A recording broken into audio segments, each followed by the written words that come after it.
안녕하세요. 울산 아이누리 한의원 원장입니다. 오늘 촬영할 유튜브 동영상은 감기와 관련돼서입니다. 제목에도 있듯이 감기약, 감기 치료의 진실, 거짓 정도가 될 건데요. 그럼 이렇게 제가 한의원에서 아이든 성인이든 이렇게 감기 환자를 10년 이상 이렇게 질려볼 때 대다수 많은 분들이 감기 치료, 감기약에 대해서 잘못 알고 있고 이렇게 오히려 그로 인해서 잘못된 치료를, 감기약을 너무 많이 남용하는 것을 볼 수 있는데요. 그럼 어떤 게 맞고 어떤 게 조금 틀리는지 오늘 방송에서 제일 많이 잘못 알고 있는 내용을 소개하도록 하겠습니다.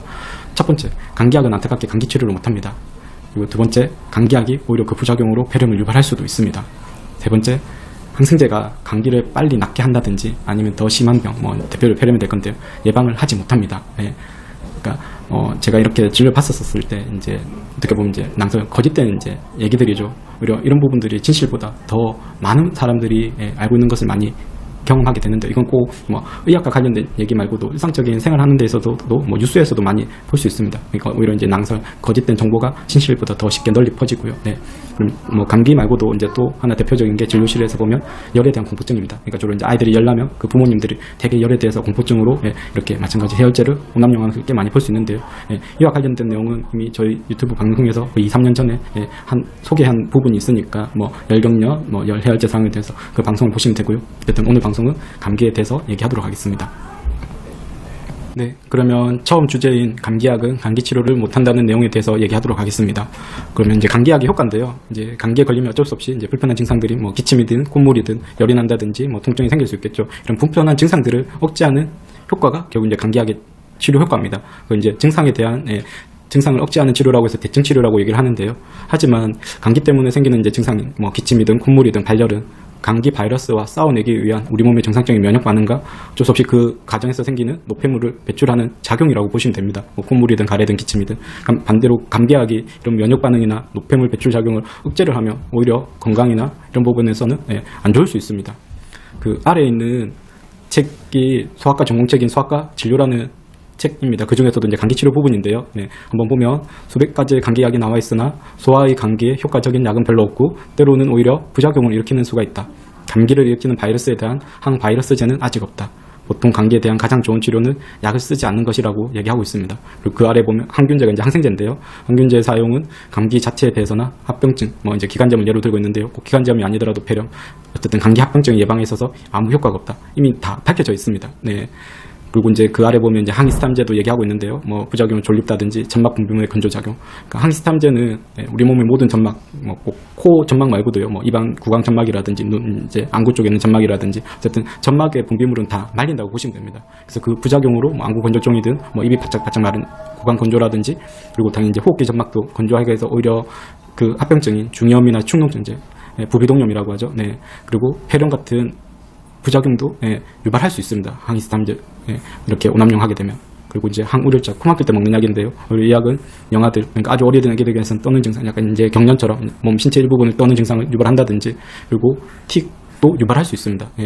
그리고 이제 항우려제라든지 항히스탐제, 이 약은 이제 약물성 비염이라고 해서 오히려 저 약을 남용을 하게 되면 그 약에 대한 부작용으로 비염이 발생할 수 있다는 뜻이고요. 그리고 기침약, 진해제는 감기에 별로 도움이 되지 않는다고 얘기하고 있습니다. 그리고 기침약 부작용으로 마찬가지 폐렴의 발생 위험을 키울 수 있고요. 왜 그런지만 간단하게 설명을 드리면, 어쨌든 기침하는 중요한 이유 중에 하나는 폐기관지에 있는 가래를 배출하기 위한 작용이라고 보시면 됩니다. 대신에 기침약을 먹어서 기침이 억제가 되면 당연히 폐기관지에 있는 가래가 배출이 안 되겠죠. 그러면 그게 안에서 가래들이 뭉치고 이렇게 환웅이 되면서 오히려 2차 세균 감염이 되면서 정말 심하면 폐렴까지 유발할 수 있습니다. 지금 이 내용은 저희가 이 앞에 저희 유튜브 방송이 기관지염 치료라든지 오히려 기침을 하는 것이 폐렴을 예방하는 좋은 효과가 있다는 것에 대해서 촬영한 방송이 있으니까 그 부분을 참고하셔서 보시면 되겠습니다. 그리고 여러분들도 이렇게 그 네이버 포털사이트에서 감기라고 검색하시면 거기 보면 지식백과에서 첫 번째 이제 서울대병원에서 제공해주는 의학 정보가 있습니다. 저 부분을 한번 같이 보도록 하겠습니다. 그 중에서도 다 보지는 않고 치료 부분만 한번 볼 건데요. 감기 치료, 특이적인 치료법은 없다. 앞에서 본 소아과 교과서 내용 똑같습니다. 그러니까 감기를 치료하는 약은 없다는 뜻이고요. 세균에 의한 2차 감염을 방지할 목적으로 항생제를 일률적으로 사용하는 것은 추천되지 않는다. 그러니까 이 얘기도 또 앞에서 똑같이 한 얘기입니다. 그러니까 항생제를 먹는다고 해서 2차 세균 감염을 예방해주지 못한다는 얘기죠. 그리고 안타깝게 감기 합병증으로 이제 뭐 중이염이든 폐렴이든 부비동염, 이제 일반인들이 말하는 이제 축농증인데요. 설령 이런 병이 걸리더라도 세균성으로 증명된 경우에만 항생제를 사용하도록 하고 있습니다. 그러니까 일반인들은 이 부분이 잘 이해를 못 하시는데, 뭐 당연히 의학적인 지식이 없다 보니까 그럴 수 있는데, 그러니까 중이염, 폐렴, 부비동염, 이제 축농증도 대부분은 바이러스가 원인입니다. 세균이 아니라. 물론 아주 일부분은 이제 세균이 원인이 되어서 뭐 중이염이나 폐렴, 부비동염을 일으킬 수 있는데, 그럴 때는 항생제를 먹는 게 맞고요. 그렇지 않은 바이러스성 뭐 중이염, 폐렴, 축농증에는 항생제를 먹어도 효과도 없고 오히려 심각한 부작용을 유발할 수 있습니다.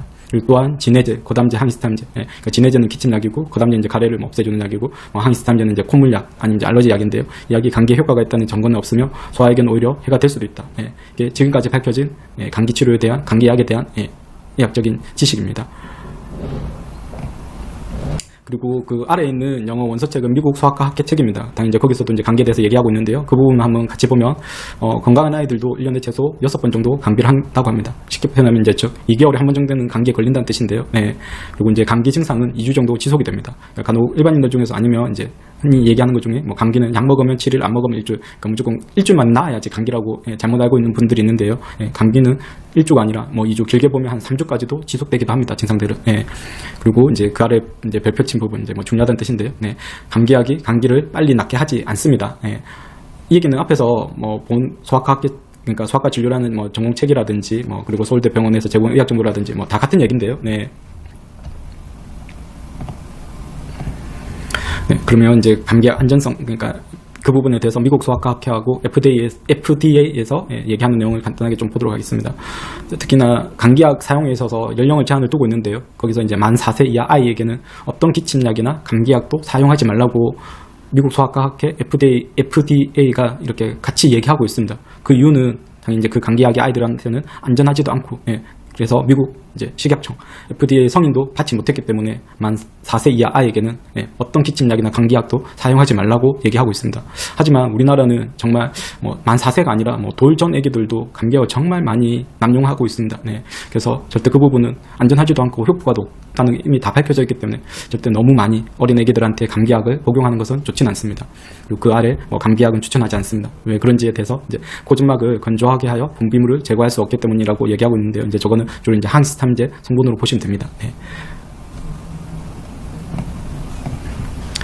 그리고 이제 감기약 안전성에 대해서 FDA가 이렇게 연구를 해서 한번 보고서를 작성한 적이 있는데요.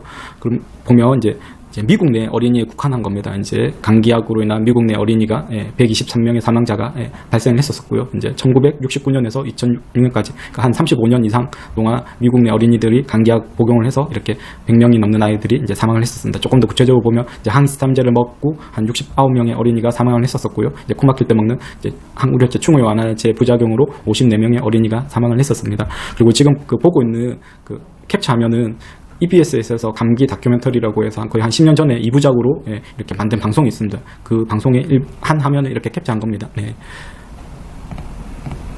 그러면 오늘 얘기들이 뭐 감기약, 감기 치료에 대한 진실이 이렇게 검색해 보시면 뭐 다른 의사들, 약사들 이렇게 기사들을 볼 수 있습니다. 그럼 그 중에 한 기사만 같이 좀 보면요. 제목도 어린이 감기약 진실 혹은 거짓이라고 해서 당연히 일반인들이 잘못 알고 있는 어떤 거짓된 부분, 그리고 이제 어떤 부분이 진실인지 이렇게 약사 선생님이 저 기사도 거의 10년 전에 쓴 걸로 알고 있는데요. 그러면 같이 한번 보면 뭐 그중 일부분만 한번 보도록 하겠습니다. 그리고 지금 보고 있는 기사는 저희 최근 유튜브에서도 한번 다룬 적이 있는데요. 학교 때 배운 감기에는 약이 없다는 진실은 여기저기 그득한 감기약들 사이에 발가락 하나 들이밀 자리가 없어 보인다. 이제 약사 선생님과 아마 이제 약국 안에서 이제 자기 상황을 얘기하는 것 같습니다.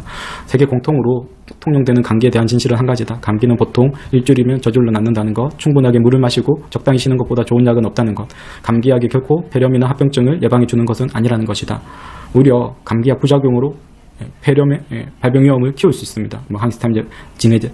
지금 제가 얘기 드리는 부분은 이미 저 유튜브 방송에서 다 항히스타민제 뭐 부작용이든 뭐 진해제, 기관점, 기침 부작용에 대해서 다른 방송에서 다 소개한 적이 있으니까요. 관심 있으신 분은 한번 그 방송들을 찾아서 보시면 되겠습니다.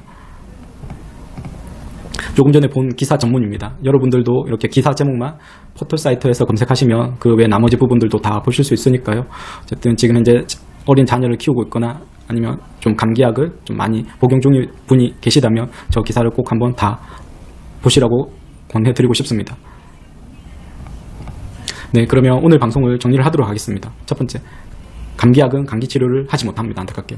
그러니까 왜 감기약을 먹고 언제 감기약을 먹어야 되냐고 하면 감기 때문에 증상이 너무 심해서 일상생활이 불가하거나 수면을 방해할 정도일 때 그럴 때 짧게 복용하는 것이 좋습니다. 오히려 감기약 부작용으로 폐렴의 발병률을 키울 수 있습니다. 폐렴 외에도 감기약에 꽤 심각한 부작용들이 많습니다. 뭐 헤어진 통소염제도 그렇고 항히스타민제도 그렇고 진해제도 마찬가지입니다.